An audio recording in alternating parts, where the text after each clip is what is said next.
It's fire. I appreciate you guys tuning in. That's for Terry. Shout out Terry. I actually got to turn back around. Terry Foster? Earpiece. Terry Foster? Oh, no, Tarry. Get yourself tangled up over there with I know. He wanted to see if was it Ben Wallace's jersey? Yup. Yeah, that's beautiful. And Platty has a white Rasheed Wallace from the same era. Okay. Hey, shout out Chris Platty. He's over there watching the show. He's held his phone up. Legend. I appreciate you guys tuning in to Woodward Sports Network. It is Woodward Nights with Booner and Broder. Hit that like button if you guys haven't already. Let's get the likes up a little bit. We've got a lot of people watching the show right now. Don't have a lot of likes, so let's get that thing up. Let's get over 50 before the end of this next segment.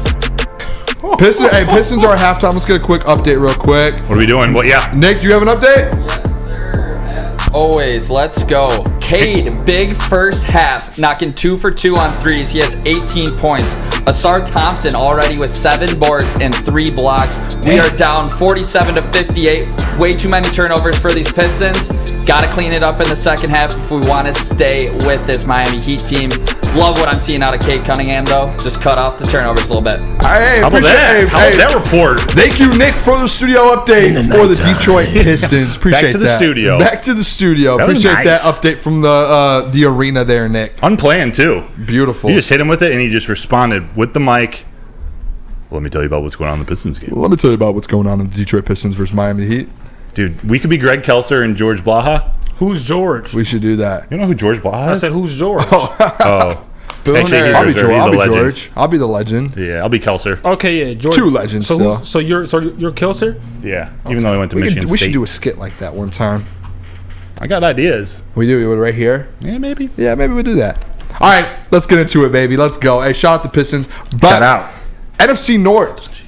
This is a question I ran by a few people outside of the studio here, just asking people around after that Minnesota Vikings win, because they didn't just beat any team. No. They beat the San Francisco 49ers, and they did it. And you could say, oh, well, they didn't have Deebo Samuel. Guess what? They didn't have Justin Jefferson. So there's that. They didn't have their best player. So that's where I want to kind of go with this conversation here is, first question with it, Broder, is there any nerves at all? Because I asked some people, and I got a half and half. Some people were like a little bit like you just came off a 30-point loss. They just beat the best team in the NFL. Is there any like, hey, maybe we should really take this a little bit more serious? We have a team right behind us. Well, I think they should definitely take it seriously. I still think they should dominate the conference, but it might not be as easy as we all thought. I think it's tough because I always thought Minnesota had some power, not firepower, but they have some juice. Obviously, with Justin Jefferson, even though he was out, they got some players. But it's the team and how they finish close games. They won them all last year, but they're losing them all this year. I just don't have a lot of belief in them as a team. But that's not to say they don't have the right players. Daniil Hunter, I can't believe I didn't mention him. He's one of those guys who everyone was speculating was going to be on the trade block. If they're in it, they're not trading him. Maybe not. No, and that's a key. That's a key piece to the defense. And if they trade him and they're at all within it, they're not trading him to the Lions. So Minnesota, they could end up right there again. We've only played one conference game.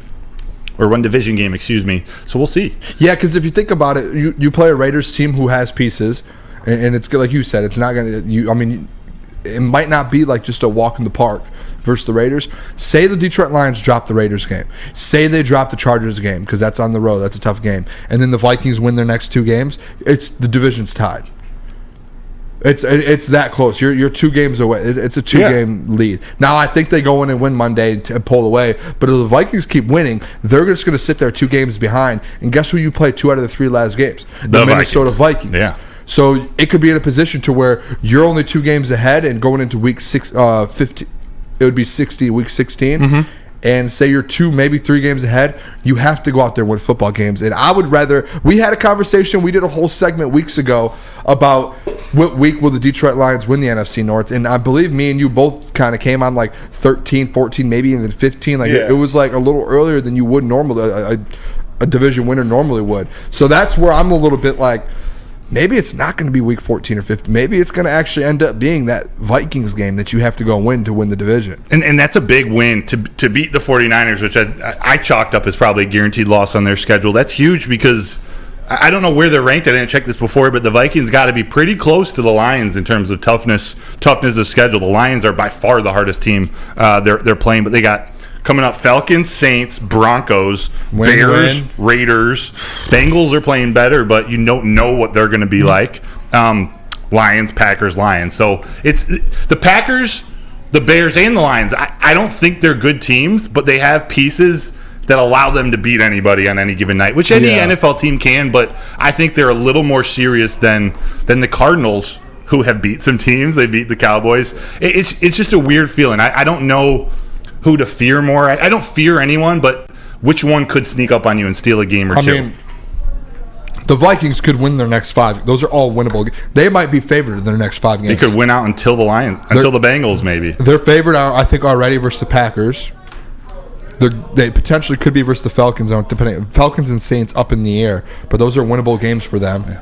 What do you guys think in the chat? Who is the biggest competition for the Lions at this point in the season? What we've gone through 7 weeks. We're in week 8. I'll make a poll. And there's people in here. Shoot. Like Tyler, the Vikings could potentially compete for a wild card spot. So there's people. And they got Kirk, who's the king of mid-tier QBs, Tyler says.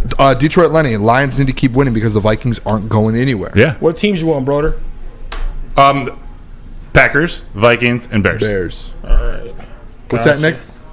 You want the odds on the NFC North? Has it changed at all? Yeah, give it to me. Okay, so the Detroit Lions are still heavy favorites with -360, and the Vikings are +470. But like you said, if Monday night goes south and the Vikings pick up a big win with that easy schedule, those odds are going to change quick. And again, with that, even if the Detroit Lions win the next few games, the Vikings are that schedule. They're Bears going have a cupcake playing the schedule, too. Packers, the Falcons, the Saints, the Broncos, and the Bears. Those are easy games until they get all the way down to us, and they play the Bengals, Lions twice. So, like, their schedule, the schedule they have their next 4 games is basically what that 4-game winning streak that the Lions just went on. Mm-hmm. That's basically kind of what they have coming up. That's a good point. So there is a question to where, hey, if they keep winning, and even if we keep winning, it's going to be that 2-game spread. And I don't know about you fellas, but I'm away from the SOL. Remember, I'm the brand new Lions guy. I'll drink the Kool-Aid. But in the NFL, if it's a 2-game going in with your last 4 games, it's nerves start to hit in. It's not like we're sitting here at 10-point favorites.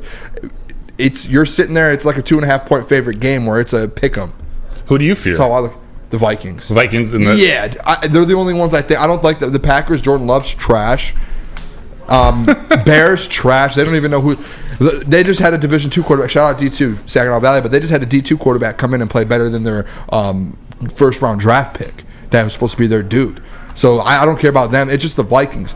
After what I saw what they did versus the 49ers, I'm scared.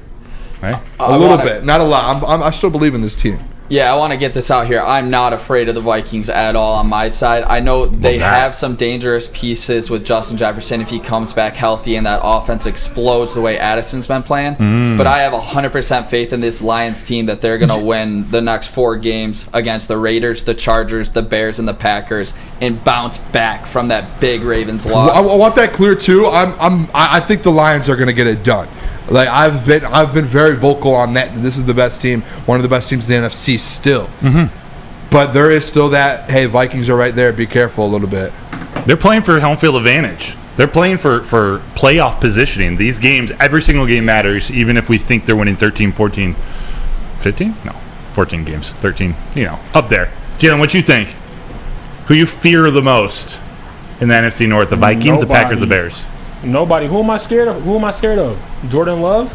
No. Am I scared of Justin Fields? No. Kirk Cousins? No. I mean, Justin Jefferson, I don't know. No. What you got to say? Say it again. No.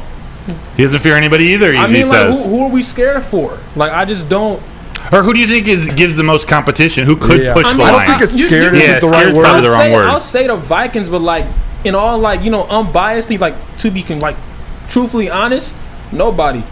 The people that our biggest threats and who we should be worried about are not in our division and are on the other side of the NFL. Interesting. So I'm not in the NFC. We're clearing that. I mean, we're 5-2. We're 5-2, right? Mm-hmm. Yeah, we're fine. We're gonna sweep the NFC North, and then our real threats and comp are the NFC.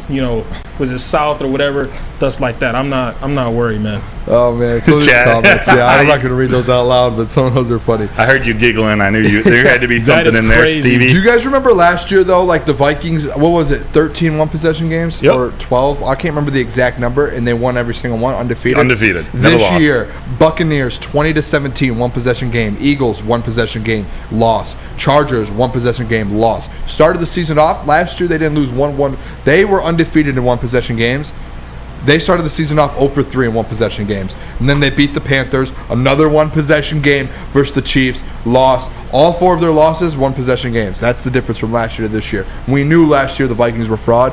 I'm convinced this year it's that same type of Vikings teams where they might stick around.